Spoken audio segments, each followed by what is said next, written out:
Hello, my name is Mike, and in this video you join me in the 2020 Nissan Rogue Sport. Well, in the United States it's known as the Rogue Sport. To the rest of the world, it's known as the Qashqai.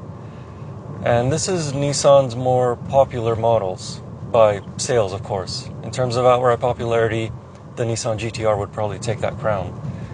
But why is this such a popular model? Well, let's go for a drive and find out. And while I have you here, make sure to subscribe. It really helps. Thank you.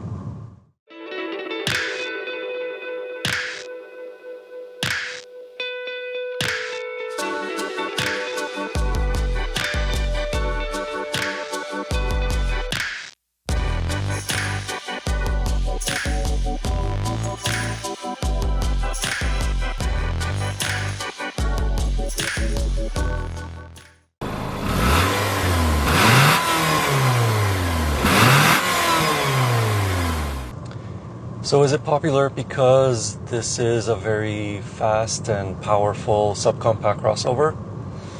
Well, I don't think so. It's powered by a 2-liter naturally aspirated engine, and it produces 141 horsepower and 147 pound-feet of torque.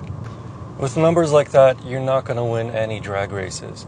In fact, in the subcompact crossover segment, this is one of the slowest accelerating cars that's on the market right now. Also, all that power and torque is at the higher RPM range, so you really have to put your foot down and strain the engine to get the most out of it. So then if it's not outright performance, then what about fuel economy? Well, it's rated for 7.7 liters per 100 kilometers on a highway and 9 liters per 100 kilometers in a city. During my time with the car, I've been averaging around 8.8 liters per 100 kilometers, which is a little bit on the high side considering I have been driving quite a bit on highways. But I think it's because on the high side since I left the car idling while I was taking pretty shots for all of you to see. In the real world, I can say that the highway fuel economy, you can probably reach those targets very easily. The city fuel economy, that's going to be a little bit tougher, but it's still not too bad.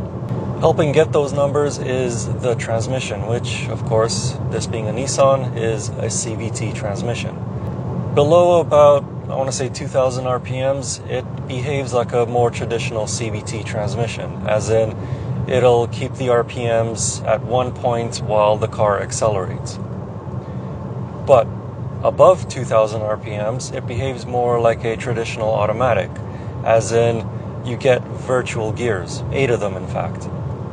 So what Nissan has tried to do is provide the best of both worlds. What about handling then? Well, the steering and feel from the steering wheel is light and very numb. So if you're taking this car on a twisty mountain road, then it's not going to be an engaging drive. However, this was not meant to be a sporty subcompact crossover. It was meant to be a city subcompact crossover. And in that regard, the light steering makes it very easy to maneuver in tight parking lots.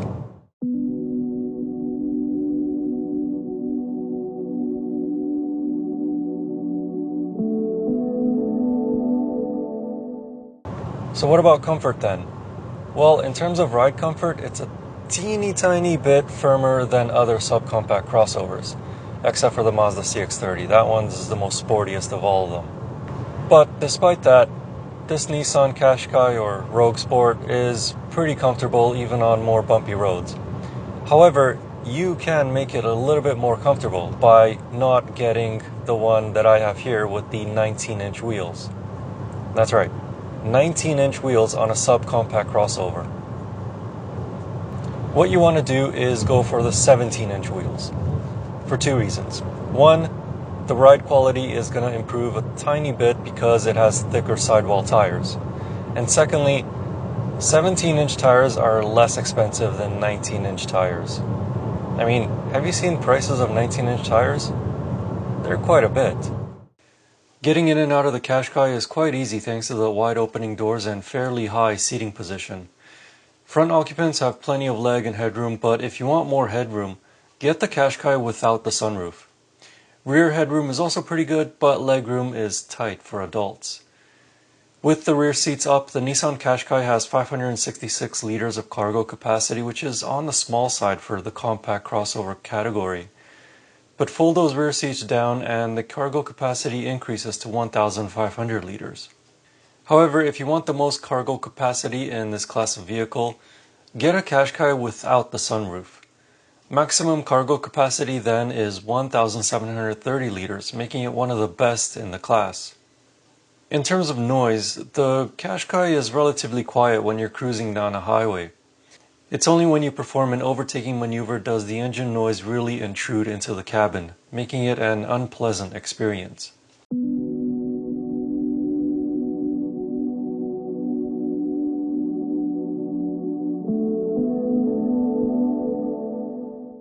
The biggest feature that the Nissan Qashqai has going for it is the suite of advanced safety and driver aids. Automatic emergency braking, rear emergency braking, blind spot sensors, and lane departure warning with lane keep are all standard on the Nissan Qashqai. Other standard features, at least for the Canadian market, include heated seats, Apple CarPlay and Android Auto connectivity, Bluetooth, and hands-free texting assistant. A pretty good list of features for a compact crossover that starts at around $21,500 Canadian for the front-wheel drive S trim with a manual transmission. Unfortunately, if you're watching this in the United States, you do not have a manual transmission option, and the starting price for a CVT-equipped front-wheel drive Rogue Sport starts at $23,430 US. This SL trim comes with a few more features like the sunroof, power liftgate, navigation, leather seats, adaptive cruise control, automatic climate control, heated steering wheel, surround view cameras, which by the way are standard definition, not HD, and the aforementioned 19-inch wheels. It does raise the price though by quite a bit to just under $32,000 Canadian. The exterior received a mild refresh over last year's model. This 2020 model has similar headlights to the regular Nissan Rogue, as well as the big V-shaped grille that is prominent on other new Nissan vehicles. There are also brand new taillights around the back. On the inside, it remains relatively unchanged. As soon as you step in, you can immediately recognize it as a Nissan product. It has a flat bottom steering wheel, easy to understand climate and infotainment controls, and a simple gauge cluster. However, you also quickly notice why the base price is so attractive, because a few of the materials are hard plastics. Around the gear selector, lower door panels, and lower dashboard you find nothing but hard plastics. There are leather pads though to each side of the center console where you can rest your knees against. So at least Nissan was thinking about driver and passenger comfort. So in the end, why is the Nissan Qashqai, or Nissan Rogue Sport, however you want to call it, one of the brand's more popular models? Well, it's definitely not because of the performance. Fuel economy is okay, but its pluses are that it's very easy to maneuver in city settings. Cargo volume, if you fold those seats down and you opt without the sunroof, is one of the best in this class. But I think the biggest reason is because you get a lot of advanced safety features and driver aids as standard, and it's a pretty good starting price as well. So would I recommend the Nissan Qashqai? Well, I wouldn't really recommend the higher spec models with these 19-inch wheels and the 360 camera, which I really standard definition. I mean, come on, it's 2020. Go for the more mid-level trims, the SVs, for example. Or if you want to take a look at the competition, take a look at the Hyundai Kona. That one is also very good. But if you really want to spend over $30,000 Canadian on a subcompact crossover, I don't know why you would want to spend that much money on such a small car, but if you want to, then my recommendation is the 2020 Mazda CX-30. But anyway, if you want to know more about the 2020 Nissan Qashqai or Nissan Rogue Sport, I wrote a comprehensive review of it over on my website, and you can find the link in the video description. And as always, I will see you in the next car or truck, or it's probably going to be another SUV next time. Also subscribe if you haven't done so already. It really helps. Thank you. And thanks for watching. See you next time.